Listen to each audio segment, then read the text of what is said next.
Hey, I'm Glen Woodfin. I'm sitting here with a friend I've known for, oh gosh, I know at least 15 years. I met him in Gainesville, Florida. He lived in South Florida on the Gulf Coast, and we were both in a big MLM group that was thriving through the early to mid-90s.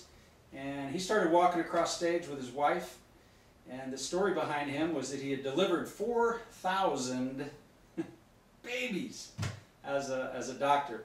So that was quite impressive.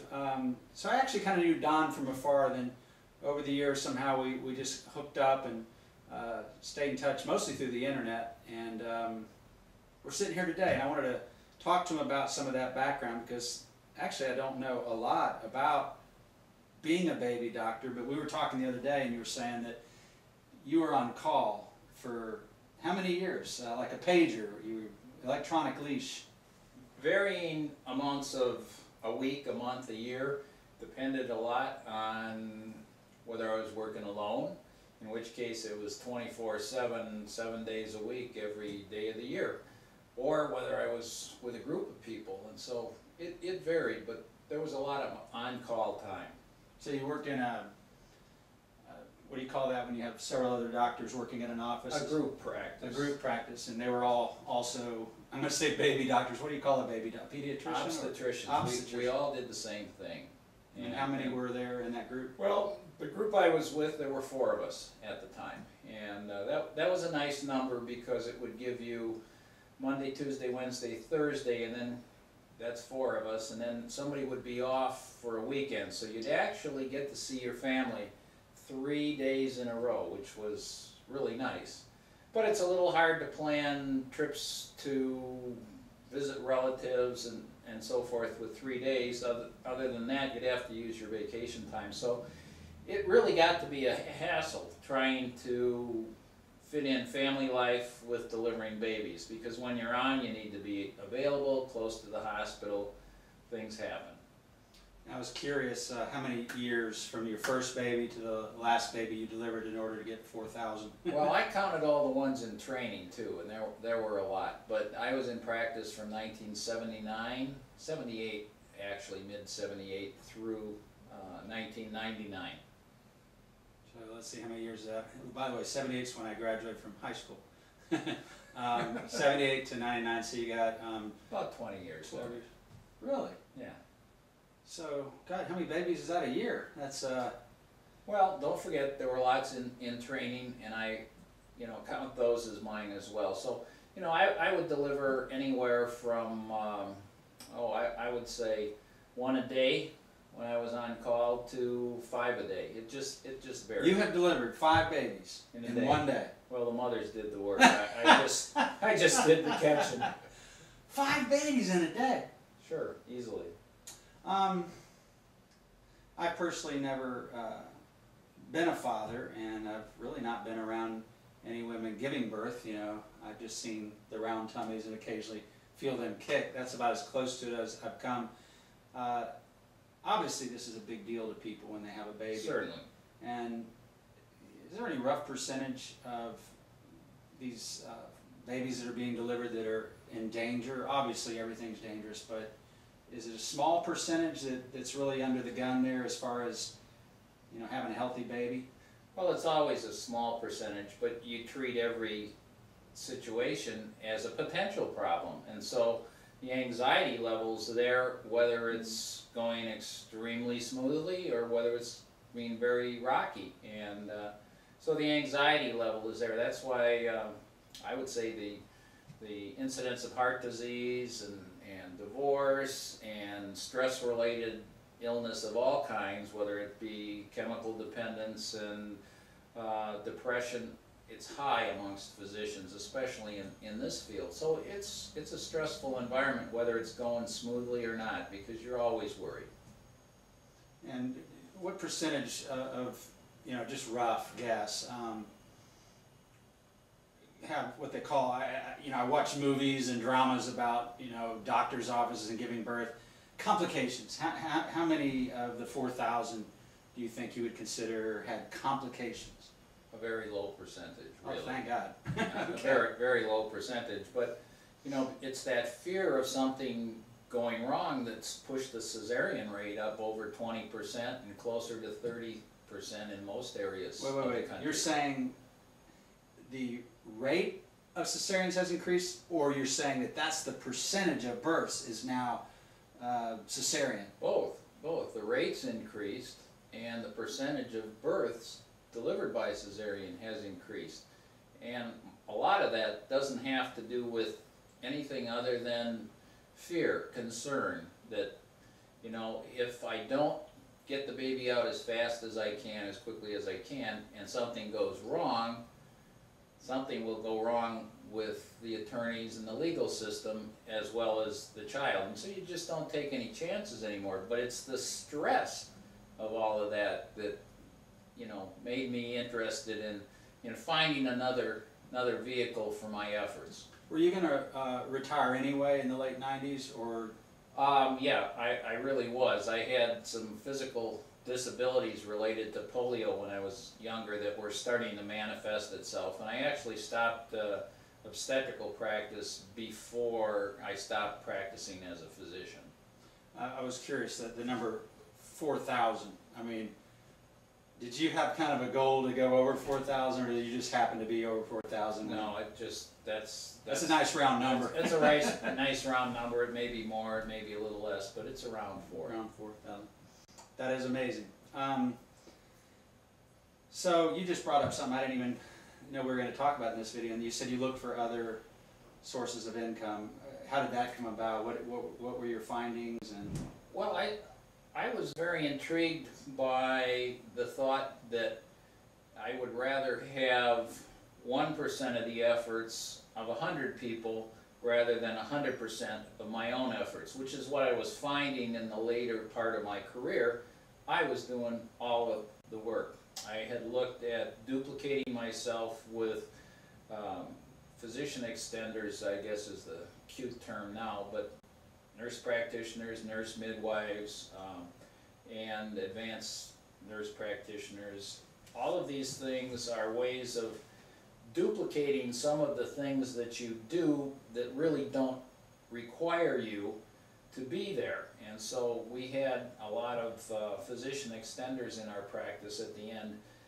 But that again caused its own stress, because not only do you have to worry about your performance, you have to worry about their performance, which creates another whole level of stress. they actually come under your umbrella of your Right. medical malpractice, don't they? Oh, sure. And so that all goes through you, so you're the buck stops here kind of. Yeah, and I have nothing but great things to say about the people that I worked with, because I had no malpractice suits with them in the practice. Very nice. I had a lot of jealousy suits from the other physicians who didn't have them, but other than the jealousy, I was able to partially duplicate myself pretty successfully. But again, there was still lots and lots of stress. And I was intrigued by the idea of other businesses that use that model of duplication, and I came around to be exposed to a business called network marketing. How were you exposed? You weren't seeking it specifically. No. Were you actually kind of an entrepreneurial seeker at that point? Somebody approached I had done all of the typical things that physicians do. I had lost money in the stock market. I had lost money in options and traditional stocks. I had lost some money in real estate, even in the area of Florida where we lived. It's possible to either lose money, especially now. I had successfully lost money in a lot of different things, and so I had tried a lot of different things, and I had a young man put a little cassette tape on my desk. His wife had been a patient, and he simply asked if I'd listen to it, and I did. Now wait, one of your patients' husbands took the initiative to drop a cassette tape. Yeah. And what did you think when you saw it? Were you curious, or were you like, oh brother? I was curious. I wanted to know what this was about. I had never heard about it. No one had ever approached me. Do you think that people possibly were intimidated by your professional status? Of course, yeah. I would think so too. Do you happen to remember the title on that cassette tape? Just kind of curious. If I think of it, I'll tell you, but Yeah, if you think I of it, don't just- right now. I'm just kind of curious because sometimes the title, Yeah, says so I don't much. remember it. I don't remember it. Just curious. A lot of those intro things I found to be somewhat hokey or stiff or stilted or whatever. Did they choose the right tape, or was it good enough to get you to listen to a second one? I think I'm recalling the name of the tape. It was by a physician, Dr. Jim Nealis? the very same. Ah! May he rest in peace. Yeah, but what a dynamite person. Yeah, I saw him speak publicly. This is going back 15, 20 years, but Dr. Jim Nealis was a neurologist and also just a guy with personality plus. Yeah, a lot of personality and a lot of credibility. I remember when he talked about when he met Arlene, his wife at the time, when they first met. I think he was in college, and he approached her and she says, I've already got a date on that night. He goes, you need to cancel it because I'm dynamite. And I've actually used that a few times. I mean, that was a tip where I just, not only in relationships like dating, but also I've used that tip in business. You know, people go, oh, I'd love to, go to that event with you, but I've got blah, blah, blah to do. I've started saying, hey, can you cancel it? Cancel it. Yeah, cancel it. Take control. Another thing, I heard somebody on a tape one time saying, if you go into somebody's home and the dogs and cats and children and distractions, you go over and you turn off the TV and say, hey, this will just take a minute, And I've done that. I mean, well, when I heard it, I was like, that is not me. I'm a guest in the home. So anyway, that's interesting. Yeah, I admire Jim Nealis too. Well, that was a really good tape for you then. It was a good tape for me. Do I know that person that dropped the tape at your office, perhaps? No. Okay, interesting.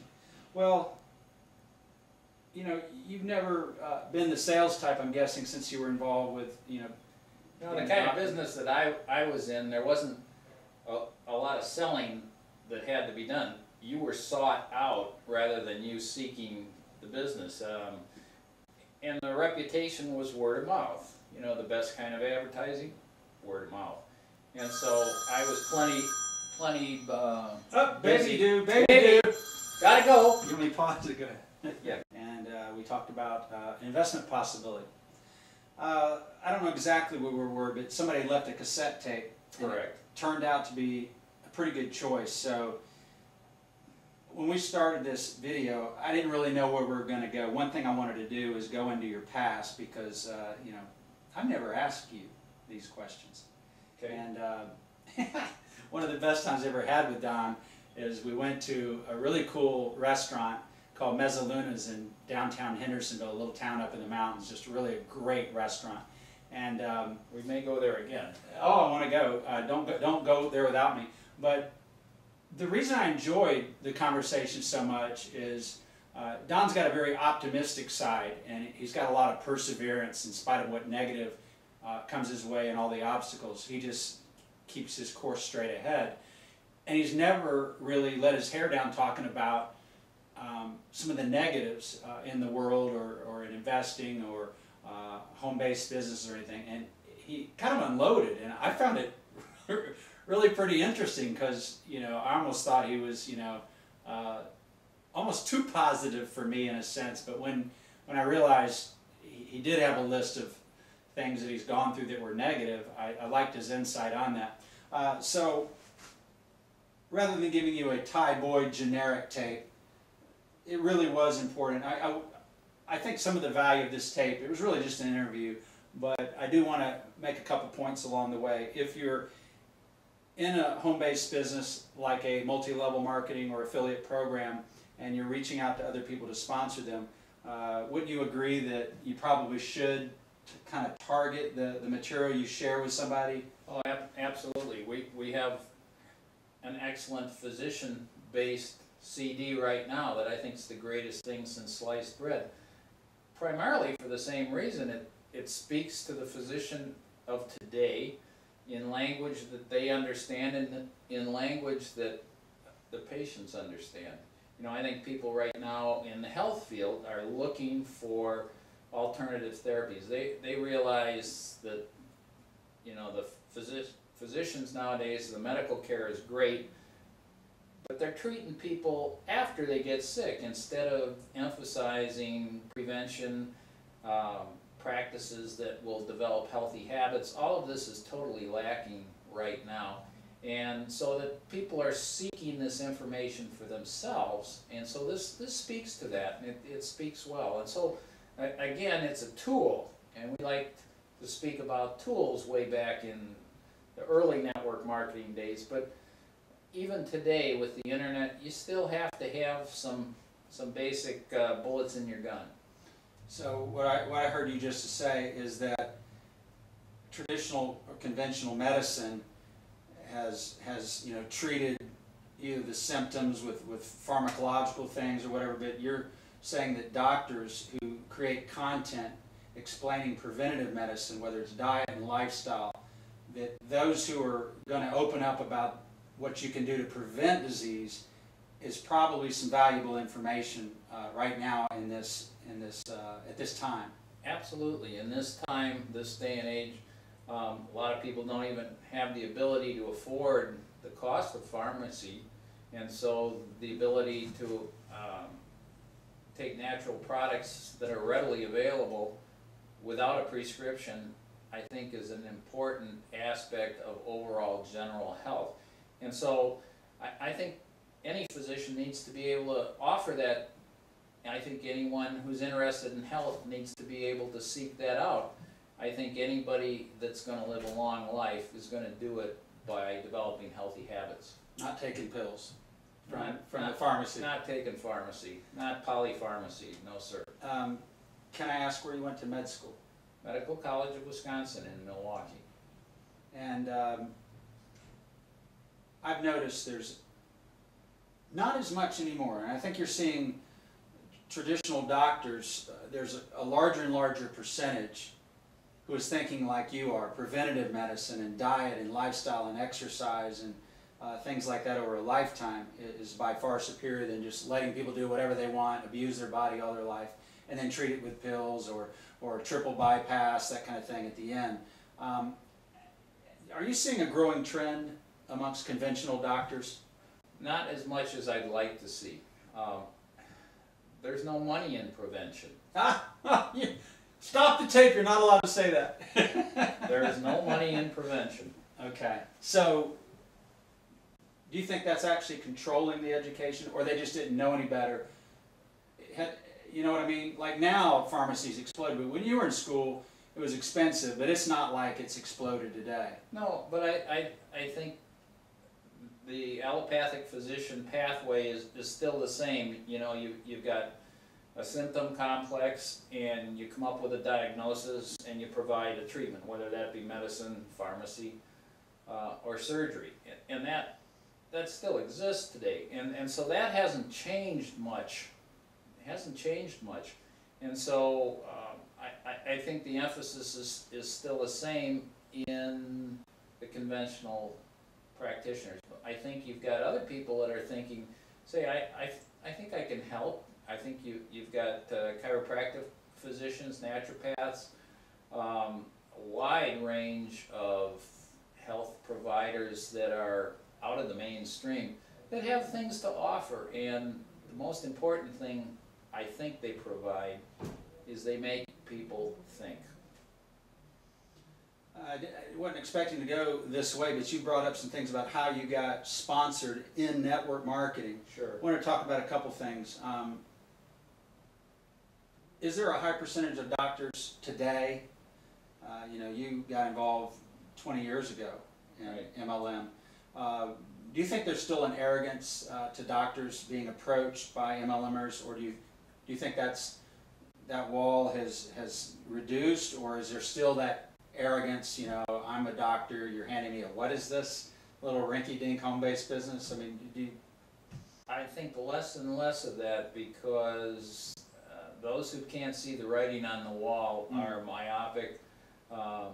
What's going on with national health insurance and the different approaches being touted out there are, they're going to find a way of reducing the doctor's income. And the doctors, if they want to maintain a lifestyle, we used to say a physician is someone who buys things he doesn't need to impress people with money he doesn't have. And I think that's going to be more and more the case as time goes on. There just isn't going to be the income for the average physician. And I think after looking at the cost of going to medical school, I think a lot of people are thinking twice about even going into it. What does it cost now to go to med school? Like a couple $100,000? At least. At least. At least. And you already have, what at that point, a bachelor's? Well, you have your college debt, and then you go on and get your debt from medical school, and only then do you start making any money at all. And it's After it's your burdensome. Internship or whatever they call Well, it. you make money in internship, But not much, right? but it's a huge financial burden, and you know that's why I think the physicians who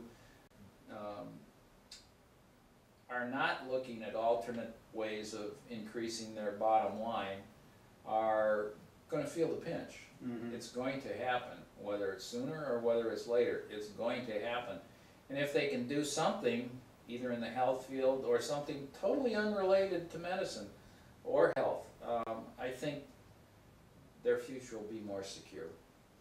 And doctors in general, the office, the part of managing an office, the billing, accounts receivable, all that. Stress. Well, you guys now, I've seen up to, in a small practice, up to 3 full-time people doing paperwork to get paid by, whatever the government, Medicare, or whatever, well, that's insurance. why a lot of people are selling their practices to hospitals. They don't want to deal with that anymore. They can't afford to deal with that anymore. Mm-hmm.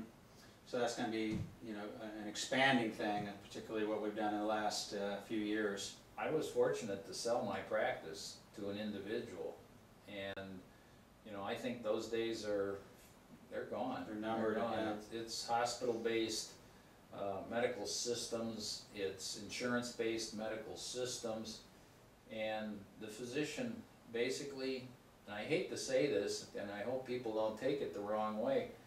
When I was 16, I worked for Briggs & Stratton Corporation, and I worked in the parts building, and my job was to supply the ladies working there with parts, and they were paid a rate we called piecework.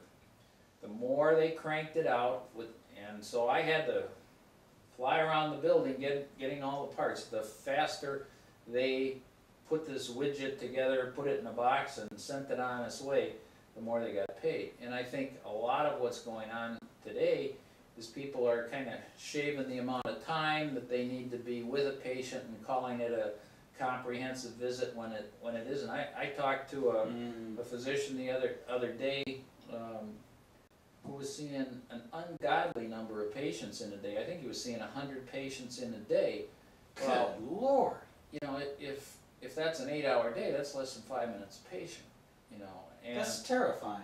well, it's terrifying, and you don't know the particulars of what kind of things he was doing, but those kinds of numbers are piecework, and I think somebody that doesn't realize that their income is truly based on piecework is fooling themselves. I hate to say it in those terms, but a lot of what is being done in office practice and the numbers of surgery, it's a glorified form of piecework. Well, I think it's well said. And what's scary about that to me is when I listen to that story, I'm thinking about the patient, and I'm also thinking about the doctor's perspective. From the doctor's perspective, my God, if I went through all that schooling and training and accept all this responsibility for the health of my patients and babies and everything, to have to crank out, like you're saying, 100 clients a day. He's doing that because he, either is very ambitious or he's got to keep up his all his bills and his staff, and he feels the pressure. I mean, 100. Who would do that? Who would see 100 clients in a day? Well, there are some people that just say they aren't going to do it anymore, and there are a lot of physicians that quit. my best friend up in Wisconsin, spent oodles of time with me, with my family, my grandchildren, and he got a knock on the door one afternoon, and he was given his pink slip because he was taking too much time with his patients. Oh God! Well, now that's my next thing. I said, you know, I can see the physician side, but then the client side. You know, you hear about doctors missing something really big. Well, obviously, if you've got 5 minutes, what kind of an exam can you do? Well, you can't do a good one, okay? But, you know, you can document that you had the exam. Yeah, document it. You can document the exam. I got my piecework completed, the paperwork's done, send me the check. You know, I'm pretty pessimistic about where medicine's going right now. Mm-hmm. So, you know, the fact that this very capable physician was spending too much time with his patients, so the hospital corporation gave him his pink slip. That sucks.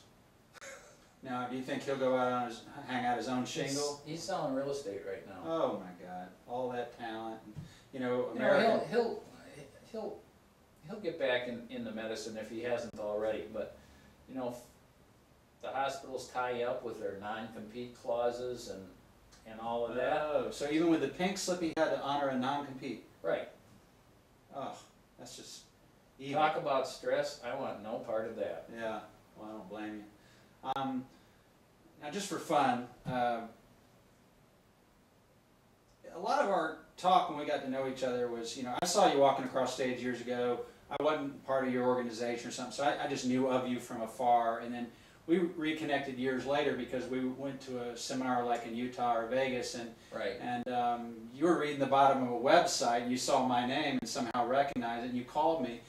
And a lot of me getting to know you more years later after I was acquainted with who you are, I keep getting surprised by this incredible lifestyle that you had created, which it sounds like you're saying that you were like some of the last of the batch of doctors who are going to truly have some of those benefits, unless they just come up with some niche that they can thrive financially right now. But the general industry of doctors are going to suffer, and they're not going to have the lifestyle.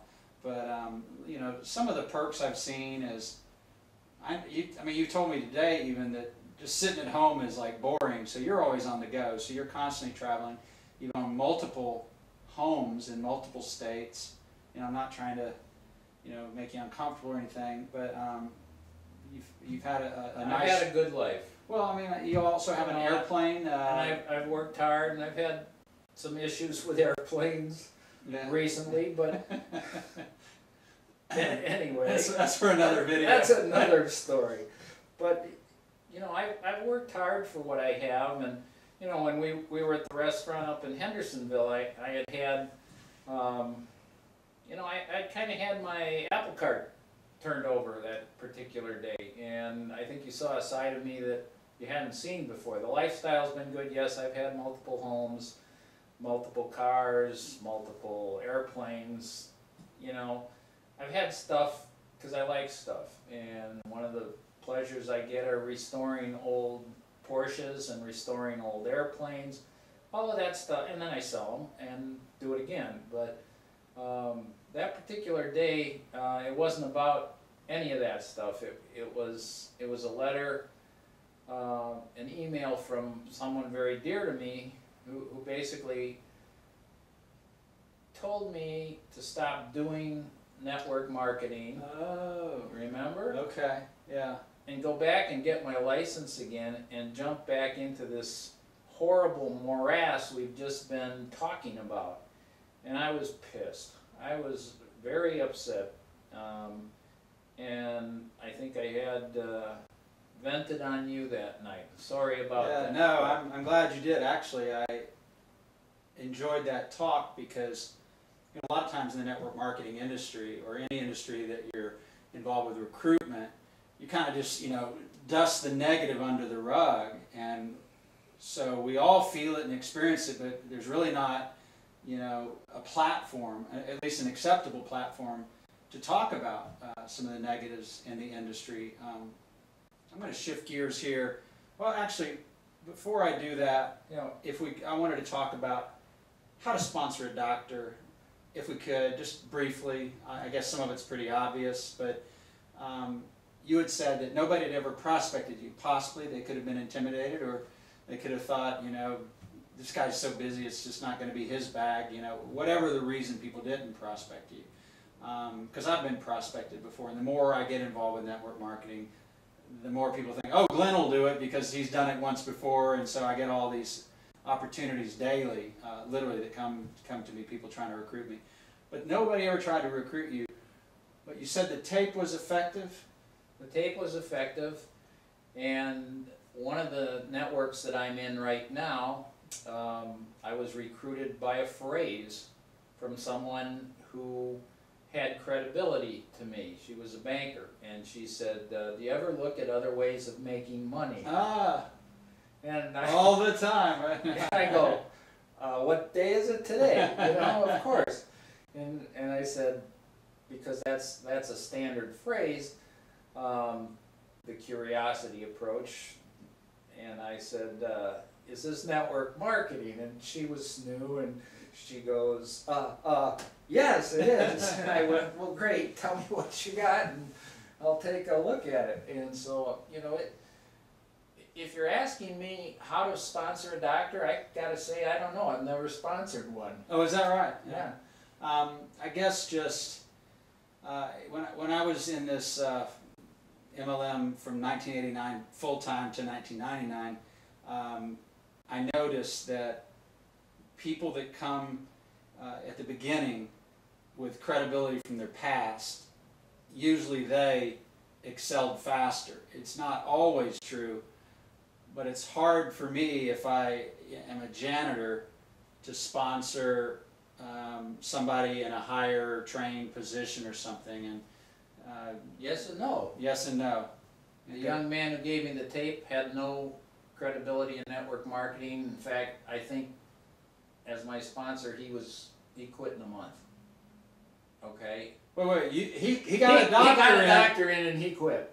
and you went on to make Okay. pretty good money with that, yeah. I did fine. And then down in South, you expanded down in a big group in South America, and you still fly down there to this still day. go down there, not in my own plane, but Yeah, that'd be quite over It's, the Gulf. it's long friendships, and that's what networking is really about. It's about relationships. But to your point, how do you sponsor a doctor? The doctor's got to be looking. Open, yeah. Whether it's your banker that says, do you look at other ways of making money, or whether it's a young man that says, will you listen to a tape? I was looking both times. Both times I hit it. You know, the ball was served up and I hit it. So if I'm the guy thinking about contacting you, what should be my attitude, not knowing where you're at, and as I reach out to you and say you're not looking, what should my response be?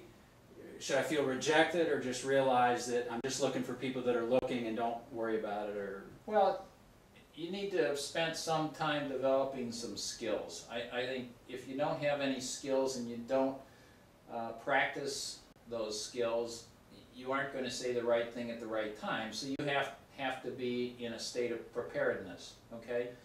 Are you going to feel rejected? Sure. That's part of the game, you know, if you take it personally, if you realize it's part of the business. All you're doing is offering people an opportunity. It's their choice to say yes or no. It doesn't have anything to do with you unless you haven't learned the skills, practiced, and do a presentable job. mm-hmm. That falls on you, but what's going on in their life has nothing to do with you. Hmm. And I'm trying to think of, so regardless of the profession, if they used to call it, you know, for lack of a better term, sponsor at your level and above.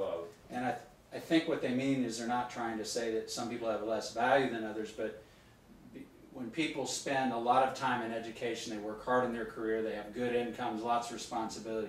The person who's, you know, chosen manual labor, the natural tendency is to be intimidated.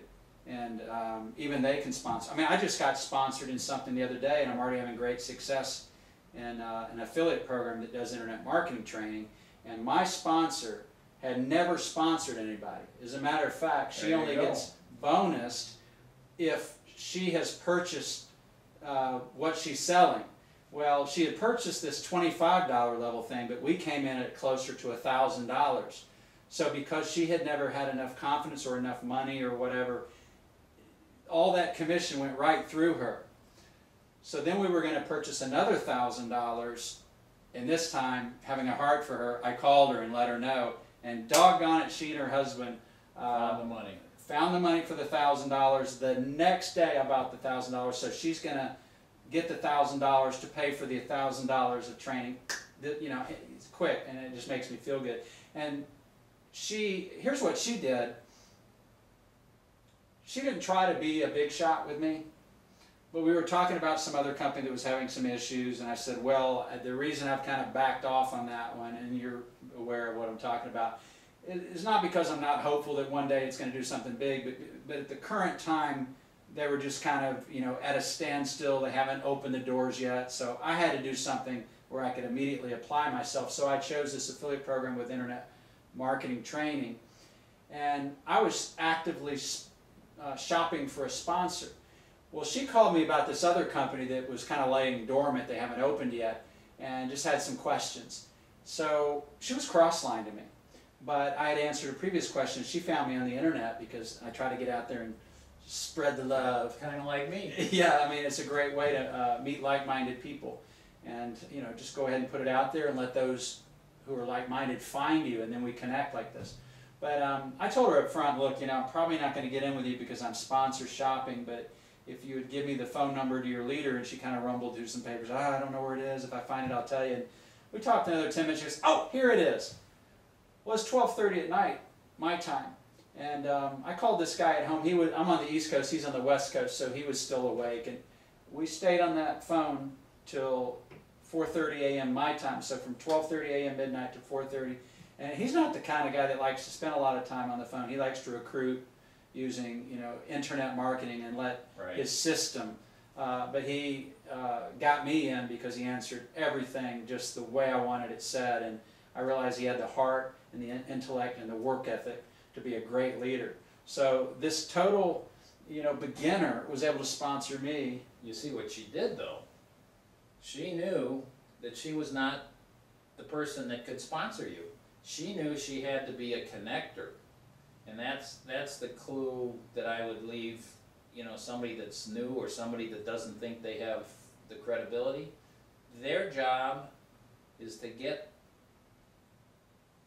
to be a good connector.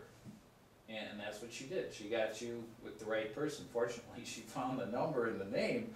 But, you know, that's what the new person has to realize. They have to be a good connector. That's a good point. I've also seen people that come into internet marketing and they go to these courses and say, you got to create a product. You're going, I don't know anything. Why am I even at this? Right. And a couple of people said, well, I don't know anything, but they realized these speakers on stage knew a lot. And they came up with the idea and just approached it with the most confidence they could. And they got a couple of those speakers to agree to doing interviews and letting them ask questions, kind of like we're doing here. You know, I've never been a doctor, but here I'm able to associate with a doctor. That makes me look good. I have friends that are doctors. I have friends that are SEO experts. But they actually, a few of these guys that I heard about were able to, a few of these guys were able to produce products that sold really well because they had the thought, look, I don't know anything, but I can just interview these guys and put it all in a compilation and sell it and give each of these gurus a percentage of the profit. I think they gave 90% back. But he took his 10%, and he noticed that it immediately lifted him up to the level of these other guys, even though he really didn't have the education. But he had the good sense to do that. I thought it was brilliant. And so what you're saying is, if you don't have the skills, look upline for somebody that might be a better fit in talking to them, and just be like the connector. Yeah, I think that's brilliant. I know a guy that does that all the time. A guy named David that's just amazing at it. I kind of went blank as to.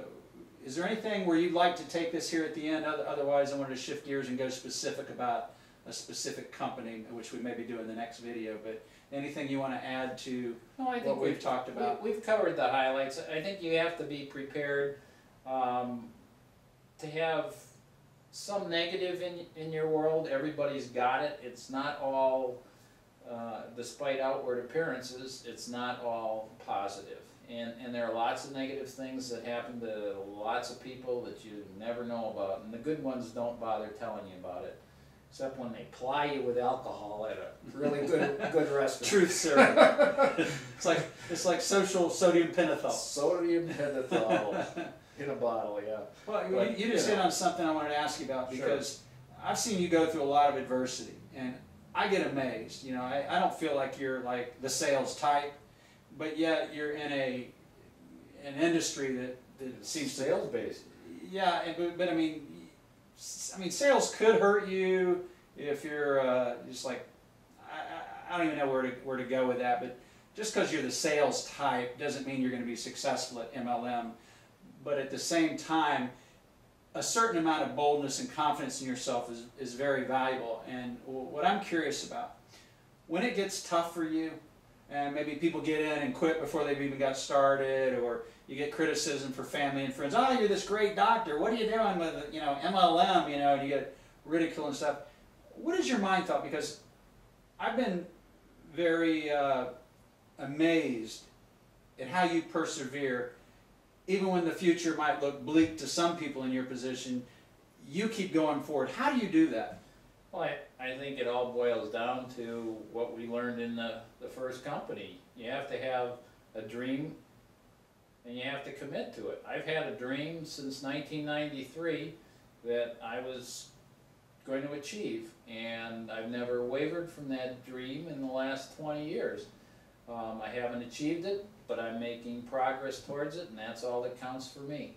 And if you get knocked off, you just get, as the song says, dust yourself off, start all over again. I've done that numerous times. It doesn't bother me that people don't see what I see. The important thing is that I see what I see, and as long as I do, I'm moving in the direction of my dream. Well, I've greatly admired Don for how he handles adversity. It's been quite an inspiration to me. So hey, listen, Thanks. we've been wanting to do this Nicely for a done. while. Yeah, I'm glad we did. Yeah, we've talked about getting together, and we live in 2 different states, but we finally hooked up. He just drove an hour and 45 minutes down. He's up in Cashiers, North Carolina. I'm down here in the flat country in South Carolina, and he drove down for the afternoon. Well, anyway, I enjoyed it, and Thank you. Stay tuned to the next video. We're going to talk about some specific companies that Don has been involved with and is involved with right now, and learn some more.